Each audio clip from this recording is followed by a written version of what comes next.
why don't we start with some introductions of who we are and just sort of slowly get going. And then as people come in, they'll get the meat of the webinar because I don't want to run over and we have a lot to talk about today.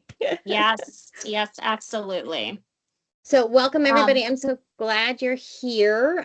This is our Menopause 201 series, our monthly series where we talk about sort of go a little deeper into topics in menopausal women's care, and really webinars geared at clinicians, so of any sort, really, so we can sort of talk a little more deeply about the evidence we have, what data we have, what data we don't have, and how we provide that care. And today's topic is on the use of GLP-1 receptor agonists in this population. I'm using GLP-1. Obviously, we have two different, or actually three different marketed ones. Two are GLP-1s. One is GLP-1 GIP combined. There are new ones coming out all the time, but I'm just going to use GLP-1 because it's easier. Um, so I am referring to all of them in that. And for those of you who don't know me, I'm Rebecca Dunsmore-Sue. I'm Chief Medical Officer at Genève. I'm also a research physician at Seattle Clinical Research. And I am a candidate for American Board of Obesity Medicine certification. I'm taking the test in October, so everybody wish me luck. And I am pleased to introduce Dr. Hannah McDashie. Why don't you talk a little bit about yourself? yes, absolutely. Well, welcome everyone. Good to see you guys virtually. So my name is Hannah McDashie, and I am a gynecologist at the Loma Linda VA. I also am a certified menopause provider with Genève, and I'm a board certified obesity medicine provider.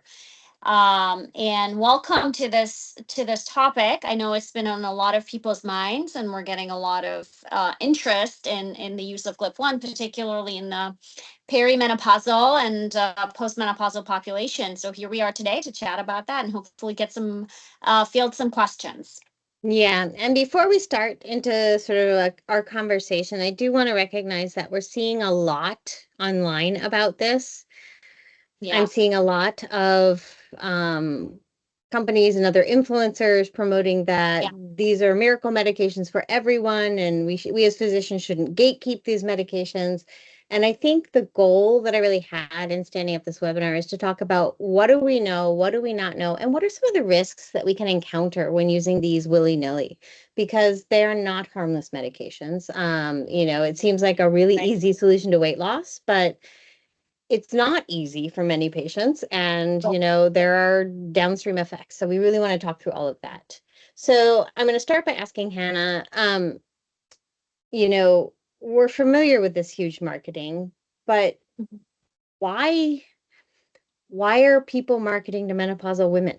What's happening in this perimenopause to menopause transition that suddenly brings this up as a topic?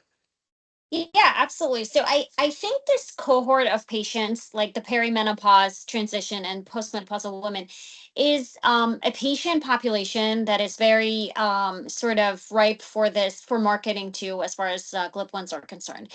And that's because they're always, I don't want to say always, there most of the times there's some weight gain that's associated with perimenopausal transition.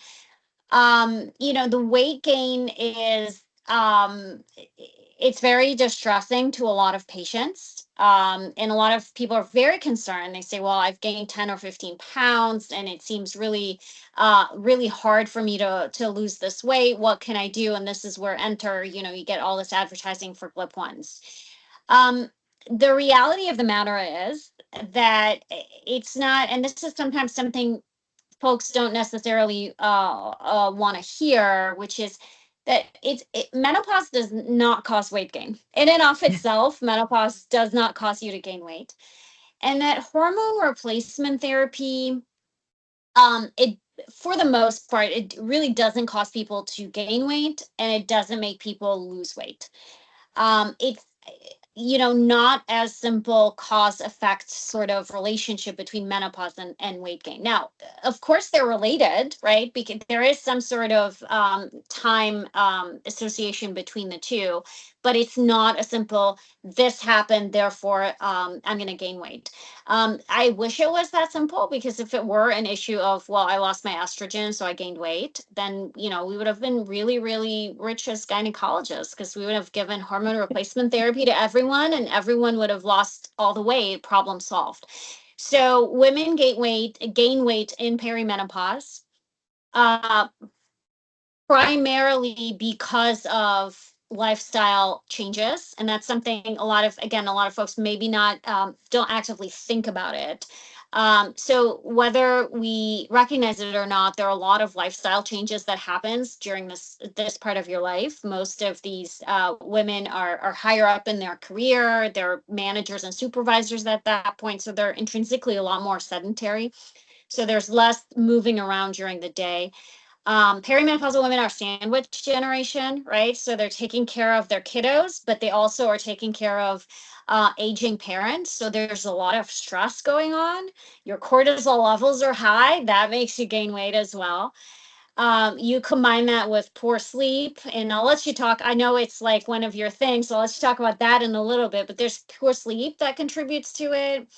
And overall, really, there's less NEAT. So NEAT is, in the obesity spaces, you'll hear that phrase a lot, and that's the non-exercise activity thermogenesis, which means the daily activities that we do, as simple as like walking, pacing, tapping your foot, all of these little things, those are less likely to happen in perimenopause and postmenopause. And then just to add to everything, the fat that you gain in perimenopause and menopause tends to be visceral fat and not subcutaneous fat. Visceral fat is a lot more dangerous. It's a lot more metabolically active. It's harder to lose. So it's a lot of things that come together in a perfect storm. And finally, we have to remember that perimenopausal women and postmenopausal women, when they're not exercising as much, when there is not NEAT, when there's all this lifestyle changes, you're actually losing muscle mass and gaining visceral fat. So that's dropping your basal metabolic rate, which is then contributing to your weight gain as well. So it's a perfect storm of several things that happen at the same time, and that time happens to be around perimenopause, and that's how we end up with the weight gain. I think out of all, so a lot of these factors are modifiable. I think one of the trickiest is sleep, and I think it plays a big, big role. Yeah. So, Becca, what can you tell us? This is something people don't think about actively, but what can you tell us about weight and sleep? Ah, what can't I tell you about weight and sleep? Sleep Yes. is so critical. And it's interesting. I've been focusing on it this week for a variety of reasons and just thinking about sleep a ton. And I do think that's one of the areas where menopause, perimenopause may be impacting the weight gain more directly, because we Yep. do see a sleep disturbance associated with this hormonal transition. Yep. Some of which is blamed on progesterone, because we know that exogenous micronized progesterone can help with sleep for some people. But a lot of it is also all those changes in lifestyle that you mentioned, being a sandwich generation, having a lot more responsibility and things. And the sleep change we most commonly see, especially in perimenopause, is not insomnia per se. People can get to sleep, they're exhausted. But what Yep. we're seeing is waking after sleep onset or WASO. And it's, hey, I fall asleep just fine, but at 2 o'clock in the morning, I pop awake, my brain is on, I cannot get back to sleep. I'm up for 3 hours and I finally fall back asleep and I have to be up at 6. And so Right. they're just not getting adequate hours of sleep. Um, and then the other thing that we have to mention in this space is obstructive sleep apnea. So as we're losing that muscle mass through all of these other reasons, we're also losing muscle mass in the neck, we're gaining weight, Yep. and women tend to have an increase in obstructive sleep apnea during this time, which is also fatiguing and also raises cortisol and also will have an impact on their weight. In terms of what does sleep do for us? Well, sleep is our restorative time, right? And there are pretty decent studies that show that if you do not get 7 solid hours of sleep at night, that your basal metabolic rate can drop by as much as 400 kilocalories a day, which is a huge Yeah. amount, especially if you've already had a drop with sarcopenia, right? And some of that is cortisol levels, and some of that is the lack of restorative sleep. But really focusing on sleep is pretty critical for women in this time period. Not only to prevent weight gain, but actually to achieve any kind of weight loss. Because if we don't fix sleep, they're going to struggle to lose any weight because you struggle to build muscle, you struggle to get those cortisol levels down. One of the most important interventions that I recommend almost every day is cognitive behavioral therapy for insomnia, because one of the things we also see is that waking after sleep onset, that middle of the night waking where your mind is racing, does tend to get better in the menopause, but only if you haven't made it a habit. And Right. really, where CBTI comes in is reframing that middle of the night waking and doing very particular strategies so it doesn't become the minute you wake up, you're like, oh shit, I'm never getting back to sleep. Yeah, And then exactly. The you just anxiety start to of it. spiral. Yeah. Yeah. So it's a great way to help women with some of this. Micronized progesterone can help for some women. It can have the opposite effect for others. So I don't tell people everybody is a perfect solution. It can help. I always like to mention that different doses will help different people differently. The studies went as high as 300 milligrams a night. And for some people, it was required to get that high to get the sleep effect. Others do great at Yeah. 100. Our brains are all wired differently in terms of our progesterone receptors. So, there's a little bit of experimentation with that. Um, so let me ask you a question, because I think it's important as we move into some of the other weight strategies to start with a base of knowledge. Can you explain a little bit how the GLP-1 type medications, whether they're GLP-1 or GLP-1 GIPs, how they work in the body? And in the studies we have, what kind of weight loss do we see with these medications? Yeah, so they target GLP-1s, or I should say GLP-1 RAs, right? The receptor agonists, so the synthetic compounds. They basically mimic your natural hormone, and that's GLP-1, and that stands for glucagon-like peptide type 1. It works in a variety of ways. So first off, it basically works on the brain directly, and it basically cues the satiety cues in the brain. So it's very helpful in sort of killing or significantly suppressing people's appetite. Secondly, and more probably the most important way that it works is that it really slows down the GI system significantly. So by slowing down the gastric emptying, it basically allows things to stay in your stomach for a lot longer than they would without a GLP-1 RA on board. And what that means is that your stomach spends a significantly longer time in the distended state. And that is basically also cueing the brain, hey, I'm full, I'm not ready for more food. And then finally is that it triggers the release of insulin, which can help you regulate your blood sugar, and drops the release of glucagon, which basically does the opposite effect.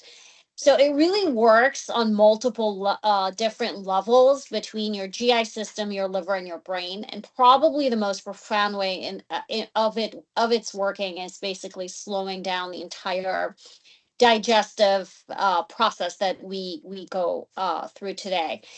Now, in terms of the medications, in terms of how effective these receptor agonists are, I do get that question a lot.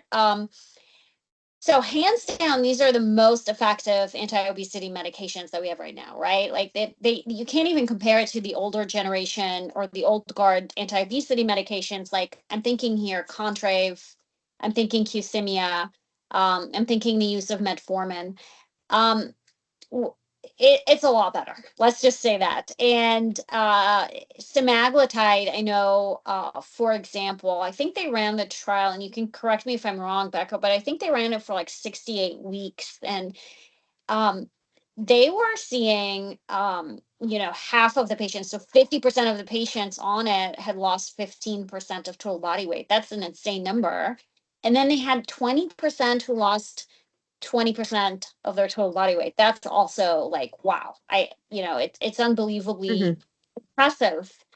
And then after semaglutide was on the market, we had tirzepatide, and that's Zepbound, and it actually is even better. So Zepbound is a GLP-1 plus GIP, and it has slightly better margins of weight loss and a slightly better and slightly less side effects. So it tends to be for a lot of people the drug of choice right now. If we're gonna talk about the various. I'm sure we'll get to that. The various types of Hmm. GLP-1s.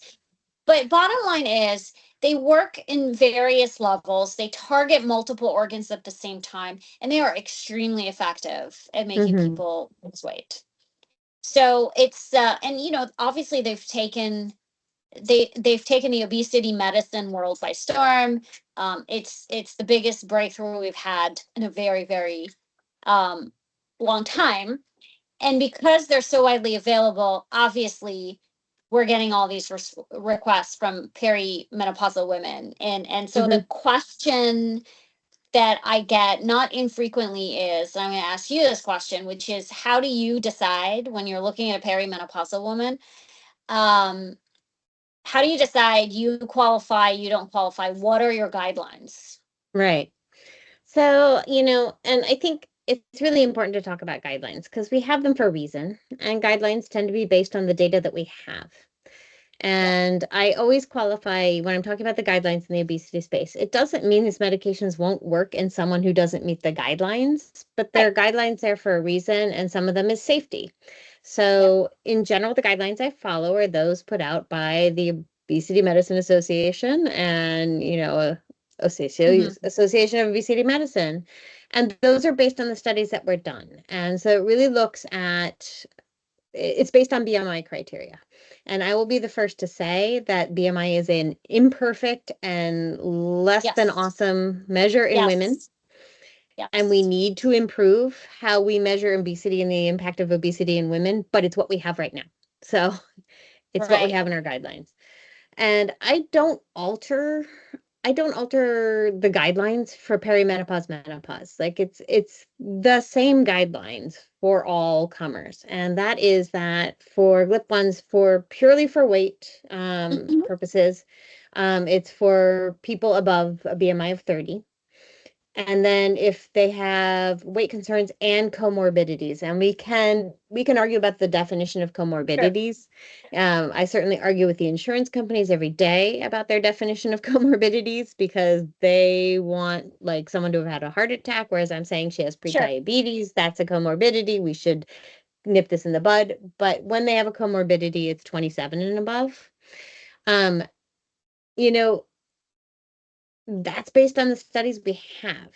If I Right. think there's more work to be done, and I think we need to think about women in different weight classes, or think about how they've gained, or think about how their body composition is, or what we're looking at, and think differently. I know there was a lot of talk at the Obesity Medicine Association this last year about, well, we need to make differences based on racial Yes. lines because different ethnicities gain weight in different ways, and there might be a different definition of obesity for Asians than there would be Yeah. for Caucasians than there would be for African Americans based on what we know and their risks. But what are some possible exceptions? Like, where might you go off track That's a when good you're seeing a patient? Like, question. when might you say, Yeah. okay, well, you don't quite qualify under these guidelines, but Yeah. So I will be really, really hard pressed to give a GLP-1 to someone whose BMI is under 25, right? So yeah, so yeah, normal BMI, no. I don't really see a good reason ever. Now the tricky part comes when you have people who are who've always lived in the normal BMI space. Perimenopause hits, they gain the 10 to 15 pounds, and now they're overweight, right? So beyond 25, it gets tricky. Because between 25 and 30, what I tend to do is I look for for anything that might suggest sick fat disease or fat mass disease, right? Hmm. So sick fat disease are all of these metabolic conditions that can follow or usually happen as a result or as a consequence of significant weight gain. There are the recognized sick fat diseases include hypertension. They include insulin resistance. They include dyslipidemia, right? So if your LDL shot up all of a sudden as well. And I also look for fat mass disease. So fat mass disease is any negative consequence of significant weight gain caused by the physical added poundage. So, for example, if people start having knee pain, or they have ankle pain, or they have hip issues, and now they have to go see an orthopedic surgeon because all of this started with their weight gain. Or another example is obstructive sleep apnea, right? Never had obstructive sleep apnea, gained a bunch of weight, now all of a sudden they do. So if I have these issues that occur, these for me are harbingers of things to come. So I might be more inclined to treat someone whose BMI is over 25, not quite at 30, but they are exhibiting, sick fat disease or fat mass disease. Um, and I think as far as insurances go, I think if we're careful to use the right terminology, right, and not just to use these very technically correct obesity medicine terms, they might be more willing to engage in us. But um, that's kind of when I may stray a little bit from the narrow path of BMI of 30 and Mhm. above. I need to be in overweight, and I need to have some comorbidities that will correct with weight loss. So that's how I've been doing. And frankly, it's been hit or miss, right? Like sometimes I'll get away with it with insurance. And I'll say sick fat disease with, BMI of 26, has tried various different kinds of diet and exercise, very stressed about the weight gain, and I'll get through. Other times, I don't know. Other times it's like, just like you mentioned, it's like, no, you must have already had your first heart attack before we say yes to preventing your second heart attack. So kind of Right. really, yeah. And I think and that question is for you, Becca, is now because they're expensive medications, they have these guidelines on who should get it and who should not get it. Hmm. And I know that there's a big market for, like, patients can get these compounds, these chemicals as compounded medications, which are a lot cheaper, and they are marketed as like easy weight loss. So why do you, I mean, what do you think the thing is about these drugs, and how they're being marketed as it's the easy way out in perimenopause? Yeah, I think one of the things that we know about women in the perimenopause and the menopause is that, all the things we talked about are happening that cause them to put on weight. Yeah, Those things also make it much harder to lose that weight. So the conversation you and I have every day with women is, I gained 15, 20 pounds. I haven't changed anything. You and I would argue that things have changed. It's just changed slowly enough. We don't recognize it. right. And I did the thing I did when I was 30, which is, Yep, intermittent that's a big fasting, one. or I Yep, cut down yep. 100 calories a day, and it didn't work this time. It used to always work. I just added a mile to my run and the weight would come off, and it's not working this time. And Yep. we have actually studied this in observational studies, and one was published in Menopause several years ago that showed that it takes 4 to 6 times as long for a menopausal woman to lose weight, doing the same Yeah. thing that someone who is premenopausal can. And I Yeah. think it has a lot to do with a lot of those lifestyle changes we've talked. They're starting from a muscle deficit. We have to sort of come back from all of those things before we even get to weight loss. Doesn't mean it can't be done with lifestyle and Right. exercise interventions. It's harder. And so this is Yeah. a prime marketing opportunity Yeah. Of the because easy, yeah, the easy right. way To out, have the easy way essentially. out. I think one of the things I emphasize with any patient I'm treating with these medications is, I think a lot of people come to me and they're like, oh, I want to use this medication because I can't lose weight because of my brain and it's going to work in my brain and I'm going to lose weight. And I say, you have to recognize it works in your brain to make you eat less. Yeah. Every weight loss medication works because you eat less. Yes. Yes. In the So end of the day, it's the calories, right? in It's the end you're of the eating less day, calories. it makes you eat less. Yes. Whether that's because it makes you feel full or you don't think about food all day or any of those things, the ultimate result is the same. And Right. so, there are some patients for whom these aren't the right medication, and we can actually make the lifestyle changes that will get them there. I always warn them it's going to take longer than they expect it is, and you're not going to see the immediate like 5 pounds drop off in the first 2 weeks like you used to when you were Right. 30, but we can Yep. get there. And some of the things we always recommend is strength training because you have to build back that muscle mass you've lost, increasing your NEAT, moving around during the day, get a walking pad Yeah. under your desk, do all those things that you've stopped doing.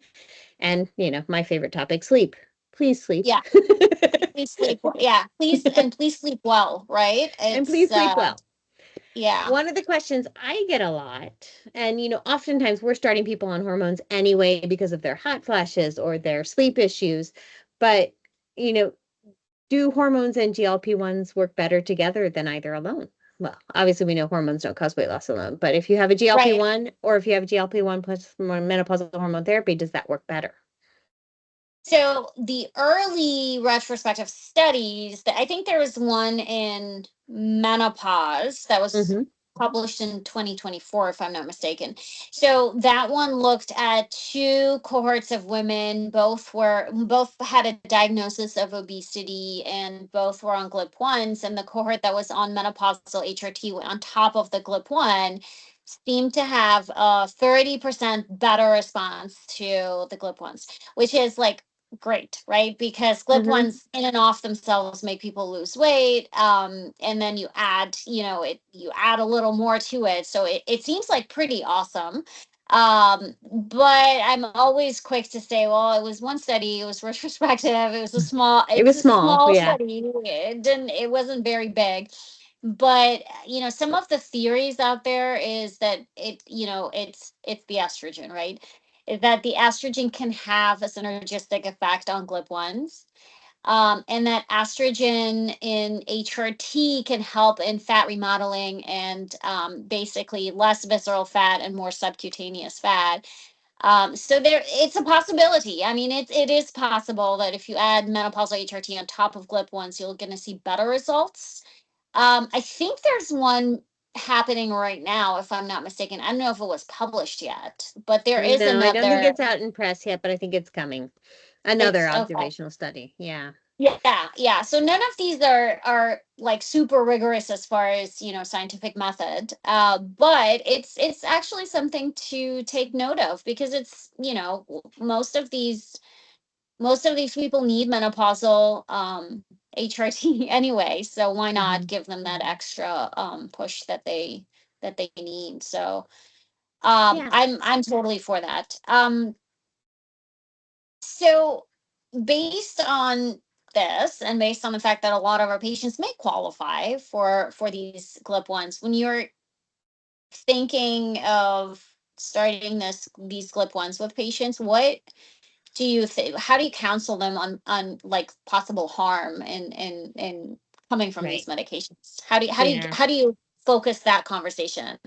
Right. And there's sort of two areas where I focus with them. One is, I always counsel against the use of compounds. I think there is genuine harm Yeah. that can be had there. These are not generic drugs. There are no generics for these drugs. So these are molecules coming from out of country and being compounded in pharmacies with no regulation. We don't know what is in those things. And companies that sell them will say, oh, but we do rigorous testing. But Mhm. nobody's looking over their shoulder to find out what that rigorous testing is. So I counsel my patients to avoid those medications. And we've both seen patients who've come to us after using them for years, and they're like, some months I get lost a lot of weight, and other months it seemed to plateau, and it's because Yeah, they're getting it's totally different compounds. it's Yeah, batch to batch. They it's vary a batch to lot. batch. Yeah. Yeah, Yeah. yeah. Yeah. So the other place I focus on harm, we always talk about the side effects. These are not medications without side effects. And they can be really hard to get started on with the nausea. Some people are vomiting. We see pancreatitis in some patients. Like it's not Yep. a zero side effect game. Right. Um, I then focus on, first of all, how long are you going to take these medications? So remember, these were designed for diabetes, which is a Right. chronic disease. We then moved them into the treatment of obesity, which is also a chronic disease, therefore considering chronic treatment. If you're using it for 10 to 15 pounds, you'll probably lose that 10 to 15 pounds Yep. pretty quickly. But then what do we do? because in a lot of the pivotal studies, when we stop the medications, there's 80 to Rebound. 100% weight gain in the next 6 to 12 months. So you gain Right. it all back. You know, Right. if you're just using a medication and making no other changes, once you take the medication away and your brain's no longer told not to eat, it will eat again. Yeah. You haven't Yeah. changed the stresses and the activity and the diet and everything else in your life. So that's one of the big Yeah. harms. It just becomes another yo-yo diet. Like every Yeah. other yo-yo diet we have offered women for years. But one of the things we don't see with like some of these other yo-yo diets is that we're seeing women lose muscle mass with these because whenever you Yes. lose Yes. weight, and especially when you lose weight quickly, you lose fat and muscle. So they've now lost even more muscle mass, resetting their metabolic rate even lower. So they may gain Yeah. even more at the end. But Yeah. they've also lost muscle mass in a time period where muscle mass is supporting their bone mass. Yes. And, you know, we don't know what the long-term bone outcomes are for women. You Yeah. know, we don't know that 30 years down the line, they're not going to have osteoporosis and hip fractures because they lost so much muscle mass through that perimenopause, menopause time. You know, in someone who has obesity and who that is a big risk to their health, we're balancing that risk, right? Yeah. But in someone who's 10 or 15 pounds above their ideal weight, the loss of bone mass may be much and muscle mass may be much more significant than the actual health risk of that weight. Yeah. So, you Yeah. know, I always try to, you know, and I don't mean this glibly, I always try to balance, are we doing this for a health reason? Or are we doing this for a cosmetic reason? Right. And for Right. me, Exactly. cosmetics is not a good reason to use these medications, which may have significant downstream effect. Yes. Yes. Um, and I And sort of it's hinted at interesting. this, Yeah. but Yeah. I wanted you to talk a little bit about what do we do when people reach their goals? Oh Because man. that's a Yeah. huge issue, especially if we're dealing in the Yeah. overweight category. If people who are maybe in the 27 to Yes. 30, they're Yes. likely to reach a Yes. goal weight. Yes, they Then what? are. And that is the $1 million question. So the bottom line is I don't think anyone knows what we're Mm. supposed to do. So I mean it's really really new.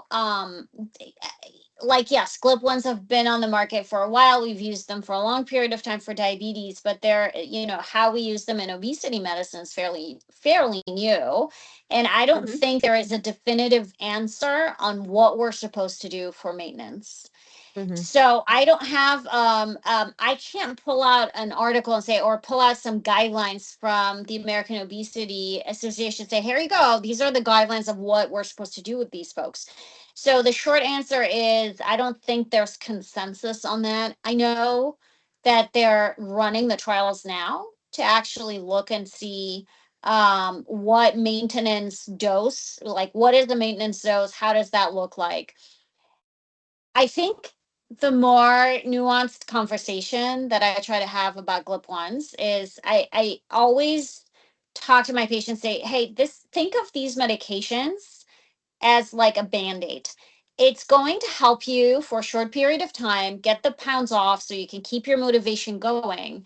But ultimately, it's helping you while you're doing the work in the background. And the work in the background is, you know, your lifestyle changes, your exercise, your diet, how you're cutting off processed foods, how you're adding protein. Are you taking 20 grams of protein a meal? Are you taking 20 grams of fiber a day? All the rest of the stuff. And it allows you this ability to lose weight while you're making these changes. And that tends to get people going and a lot more motivated and engaged in their weight loss journey. But ultimately, and at the end of the day, there is a good chance that, you know, the insurance companies which originally authorized these medications for you because you met the BMI criteria, as soon as your BMI normalizes, they are going to take these medications away. And so when that day comes, I need you to have had all of the tools ready and you've done all of the work, so the lifestyle and new habits have formed, so that when it goes away you're not going to automatically go into a weight rebound, which I promise you will happen if you just use it as the be all and end all for weight loss. So the other thing I always the analogy that I tell people is, listen, if you take GLP-1s and your entire everything, all that you're doing is just injecting yourself with this medication, you are going to lose weight, right? Because yes, it's going to kill your appetite, eventually you'll lose weight. But our bodies are really evolutionarily designed to survive famines, right? That's our default setting, is we're always worried about famine, how we're going to survive it. They're not really defaultly set for a time of plenty. And so when your body has to lose weight because you have no appetite, it's going to have one of two options. It can lose fat or it can lose muscle. And our bodies are notoriously lazy, for lack of a better word. They want the path of resistance, and it's easier for your body to lose muscle than it is to lose fat. So you can potentially end up in that situation where your BMI has normalized, but man, you lost all that weight from your muscle. You barely touched the fat. And frankly, you're metabolically no healthier than you were at a higher BMI. And so there's potentially more harm done there. So Right. I always say, like, you can use this medication, just please don't use it as the only purpose to get you to your goal weight. It's one of the many tools, and I'd rather you focus on the tools that you get to keep long term, and that's basically your new habits that you form. And I really, Yeah. really stress the weight bearing exercise part of the conversation. Like, I'm always like, I need you to please, like, weight bearing exercise is very important. Right. Um, but I've had several patients who've met their goal, and who themselves are like, all right, I'm ready to wean off. How do we do it? Um, what I've personally done is I've done it exactly the same way as getting to maintenance dose. So I'll drop it 1 month at a time, and I tend to maintain it at whatever dose is allowing them to maintain their weight. My target is usually 6 months at a new weight, right? Which is when you reset what your body considers to be your new normal. So that's how I've been doing it, but I'm fully aware that we don't have a lot of guidelines on that, and Right. that, hopefully we will. I know the trials are being done right now, so that's my hope, is that Yeah. if And that we'll have some more guidance.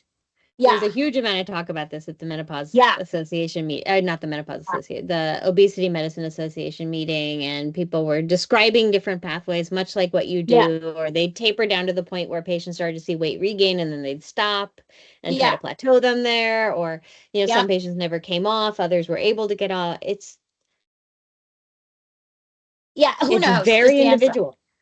Yeah, it's very different from person to person, and Hmm. I really hate to stress this, but at the end of the day, really your best bet is unfortunately diet and exercise.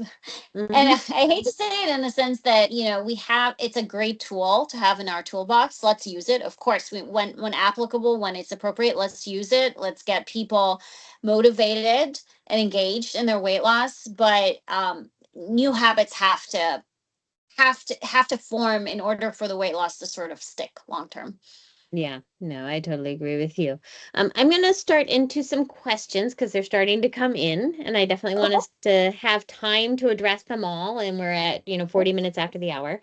So, one question that we got is, can we comment on why a few pounds of weight gain is protective in menopause? And I love this topic, and I often talk to women about it because one of my goals is always to help women to understand that their body is changing for reasons, and that those reasons may actually be protective, and we should not hate, a few pounds of Yeah, weight gain. There's yeah, multiple evolutionary reasons why we put that weight on. One of them is quite simply, when you're not reproductive, you're maybe not the first person fed in a famine. right. So your Yeah, body is trying to get you through the next famine, which it always assumes is coming. right. um, you know, some amount of weight puts more strain on your bone and helps to support bone. Heavier Yep, people have less incidence of osteoporosis. That may also have something to do with the fact that fat cells in women make estrone, which is E1, which is a much less active version of estrogen, but still has some bone supportive effect, might have some cardiovascular supportive effect. There's actually, I love talking about this study, and I hope there's follow-ups being done. They did a really interesting study out of UCLA where they looked at women at different BMIs, Hmm. And men, and even different waist circumferences. And what they found was that it's not the BMI, it's not the waist circumference, it's the body composition that matters. So women who have muscle, regardless of their BMI, are healthier in their cardiovascular Yeah, parameters and their lipid parameters and everything else, regardless of what their waist circumference is or their BMI. sure. So really, thinking about that fat as maybe it has some function a little bit. It's when we get into obesity that it becomes disease. It becomes we Right, start to see the sick fat disease and the fat mass disease. So, that's the other thing is helping women to accept a 5 or 10 pound weight gain through the menopause because it may serve a purpose. That's right. really hard. Our society does not accept that. Yep. And it's hard, on our self-image, I'm as guilty as the next person at, thinking back to when I was 20 and going, I wish I could still look like that, but I'm not 20. Yeah, exactly, exactly. Yeah. I think a lot of it has to do with the aging process, right? Where you're trying to Right, reverse and go back to how you look like in high school. Yeah, I definitely get a right. lot of, for sure. Yeah, it's interesting because we definitely see a spread of patients in this process. I have many patients who love their new selves and they love their new bodies and they love menopause. They feel empowered, they feel great. Yeah, they may be a few pounds overweight, they don't care.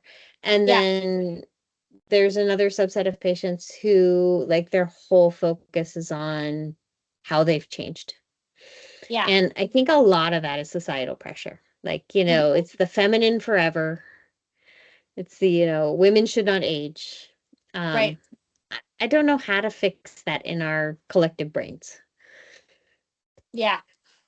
Not with clip ones. Not with GLP ones. Not with clip ones. We did get a question about about weaning, and you did already start to talk about that. Mhm. Um, maybe a little bit more detail, like, do you like if they're at, say, Wegovy at 1.7 milligrams, do you just do it over 4 weeks or do you spread that out over a number of months? I think you mentioned you wait until they've been at their goal weight for about 6 months before you even start that process, but how Yes. Yeah. do you ever go slower? What are your mileposts? Yeah, so I definitely tailor it to the patient. My goal is to I'll basically drop no faster than a dose per Q 1 month. So Mm-hmm. I'm not going to go like, go from like 1.7 to 1 to point 0.5 one week, 1 week, 1 week. I think that's too fast, so I'll stay at each dose for at least Yeah. 4 weeks. And what I'm looking for is what dose, what is the lowest dose that I can get away with, that I can maintain the weight. Mm-hmm. And the idea of 6 months, that concept comes from the notions or some of the studies in obesity medicine that suggested that we always have a weight that we're trying to defend, right? Even if we gain weight or lose weight, there's a set point that we have and we're always trying to get to that point. And some studies seem to suggest that it takes around 6 months at a certain number where that becomes your new normal, and that becomes the weight that you try and defend. So I'll go as low as I can while being able to maintain a certain new normal weight for a duration of 6 months. I have had several patients that I was completely able to wean off. So, 1.7 to 1 to point 0.5 to 0.25 and then off, and then they were able to maintain weight. Um, I'll say that that is not, unfortunately, the majority of patients. That is a minority of patients. So I'd say that a good healthy chunk of my patients just stay on like a 0.25 or a zero point 0.5, and then we just kind of linger on that dose. Side effects are also very much dose dependent with GLP-1. So if possible, I'll try to get them off the 2.4 and the 1.7, right? And get them to the 1 and the zero point 0.5. But that's kind of been my experience so far. And I have had a lot of the patients whose GLP-1s were just taken away by insurance. And Yeah. so at that point, I don't know is the answer how the appropriate taper would have been for those patients. And unfortunately, a lot of those folks end up with they switch to compounded products at Yeah. that point. Yeah. Um, and then they start microdosing on that, which is a whole other can of worms, right? Which We're not is, going so, there. yeah. So it That is ends a up being a data-free whole, zone. We will not enter the data-free zone today. yeah, yeah, exactly. So that's in general how I do it, and I don't move faster than one dose a month. Okay. Let me ask you a related question, which is when going up, when you're starting somebody on this GLP-1 journey, do you always go all the way to that 1.7? Or do you sometimes stop at some of these in-between doses and see Yeah. what the weight loss looks like? Yeah, so I may not be necessarily doing guidelines here. I don't always push people to 1.7 and 2.4, honestly. Hmm. I'll take whatever weight loss I can get. And my thought in that is twofold is well, if they are continuing to lose weight at a point, and we're talking Wegovy numbers here, right? So let's say they're Hmm. continuing to lose at point 0.5. I'm gonna hold them at that point 0.5 all the way until they plateau. And then I have something in my back pocket. So if they do plateau, then we can bump up your dose again. Um, Hmm. and the other thing is I try to not quickly get to the 1.7 and the 2.4 just because of the side effect profile. Like we tend to see a lot more of the nausea and the constipation at those doses. People tend to tolerate 0.25, okay. People tend to tolerate the 0.5, okay. I think I start getting some complaints around the 1. So my goal, I mean, in the end of the day, my goal is not to get or to chase a certain dose. My goal is whatever dose that makes you lose weight, I'm happy with that dose. Okay. I have even had a couple of hyper responders, like with 0.25, and the weight just like melts away. I don't know how Right. or why, but all they've needed was a 0.25. And I'm like, Right. fine, I'm not questioning a good result. So There you go. yeah, We got a question. I'll start the answer, and I'd love for you to chime in if you have other thoughts on it. So, someone asked, "How do you approach a perimenopausal woman who experiences a fracture on GLP-1s, assuming no prior DEXA to refer to?" I'm yeah, assuming this is a fragility fracture, and that you did get a DEXA, and this person now has osteoporosis. So, a couple things I'll be thinking about in this case. Number one, um, is this person an appropriate candidate for estrogen? Because fundamentally, estrogen is good bone medicine. I know in the United States, it's only approved for the prevention of osteoporosis, but it's used in many European countries for the treatment of osteoporosis, and has been shown to stabilize and possibly build bones. So it's definitely something to consider if they're an appropriate candidate. I want right. to actually dig a little deeper into this person's history, because if you're getting to osteoporosis at perimenopause, what got you there? Most people do not get there that quickly. Now, there is a huge bone loss in the perimenopause. And one thing I think we don't recognize and we're getting more educated on is that we don't start losing bone after our cycles end. We actually lose the biggest trajectory of bone loss is age 42 to 47 in women. So Mhm. it's in the perimenopause. It probably has a lot to do with FSH levels, and FSH actually probably stimulates more bone turnover even than that loss of estrogen. So something to consider. Right. Maybe also why menopausal women stabilize at some point. Like we'll lose a lot of bone, but then, we don't see as steep a decline as we get older because our FSH levels do tend to come down a little bit. Right. Um, so I want to think about what other things are going on. How's her thyroid? Are we seeing undiagnosed over, hyperthyroid? Um, how about a history of eating disorder? Has she been undernourishing her bone for years and years and years? And do we need to address that? And then if someone Right. already has osteoporosis, we need to treat their osteoporosis with osteoporosis treatment medications, not just Yes. estrogen. So they Yeah. need a bisphosphonate, they need a Prolia, they need to see a specialist in bone who can get them on the correct medications. Because if she's had a fragility fracture in perimenopause, it's only going to get worse. And we Yeah. know how devastating hip fractures are and how devastating some of these fractures are in later life. I mean, that affects longevity, right? Like, doesn't It it shorten does. your life if you have a hip Yeah. fracture? Yeah. Hmm. You And can I, absolutely have shorter longevity. yeah, and I would probably also look into chronic medications they're on, right? Like, are they on Hmm. heparin or steroids? Are Right. they? Because Right. yeah, there's more to the story, I guess, Yeah. than just You just want that. to you want to make sure you're doing a deeper investigation and thinking forward with them. And I think, we talk about, hip fractures shortening longevity, women don't live alone again after hip fractures, Right. but it's also quality of life. Spinal fractures hurt. and they hurt for the rest of your life. Like we're leading a woman down the path of chronic pain, and Yeah. that can be really, really hard to live with. So do you like frax your patients normally if you're concerned, and then you'll decide if You based know, on I that? am really liberal with my bone investigation. Okay. And I've talked about this in previous webinars. You know, our recommendations in the US are very different than a lot of the rest of the world. In the US, we have US Preventative Task Force, which says to do first DEX at 65. That's to diagnose osteoporosis. I don't want to diagnose osteoporosis. I want to diagnose low bone mass so we Right. can Right. circumvent the osteoporosis, right?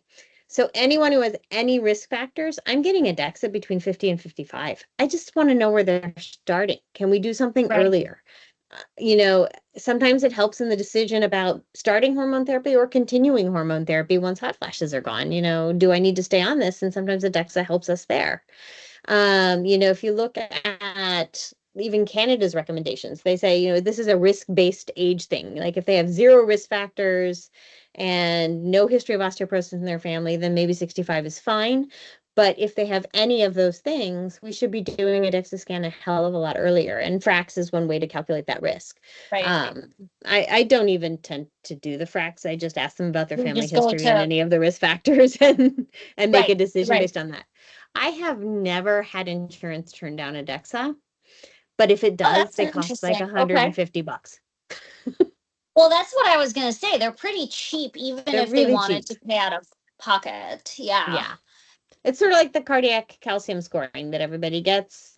Insurance is never covering that, but it's, you know, it's $150 on average and people just get it done. Yeah. Yeah. Yeah. No, I agree. I probably would Mhm. do that too. Well, we are nearing the top of the hour. I want to give people a chance to put any other questions into the chat or the Q&A before we sign off. But this has been a phenomenal discussion. Um, I just can't say thank you enough. I think, you know, talking about these medications, how we use these medications, when it's appropriate, when it's not, and what the long-term risk is, because I think that's the thing we're not Yeah. seeing on Instagram, right? You know, the people who've lost a ton of bone mass and now are struggling with that, or have Yeah. lost all their muscle and still have sick fat disease at a BMI of 25, aren't the ones on Exactly. Instagram. Exactly. Exactly. Exactly. And that's the scariest part of all of this is you can get someone to a normal weight and a normal Mhm. BMI, but they are metabolically absolutely not healthier. If Right. anything, they're worse off than when they Yeah. started. And Yeah. that's the Absolutely. tricky part, and it's hard to convince people of that Right. part of the importance of Well, our muscles to society have it. sees thin as healthy, Yeah. and you and I both know there are some very unhealthy thin people. Yeah, exactly. Exactly. All right, everybody. Thank you so much for joining us tonight, and share this with friends and other colleagues. It'll be up on our YouTube channel. You can get to that through the Genève website. The webinar, Clinician Webinars, has a See Old webinars. We'll be emailing out anyone who registered with the details of how to access this. But hope to see you again next month. We'll have another phenomenal webinar whose title I cannot remember at the moment because I have menopause brain. But go on the website; it'll be up there. See It's you all good next seeing month. everyone. Take care. Bye. Take care.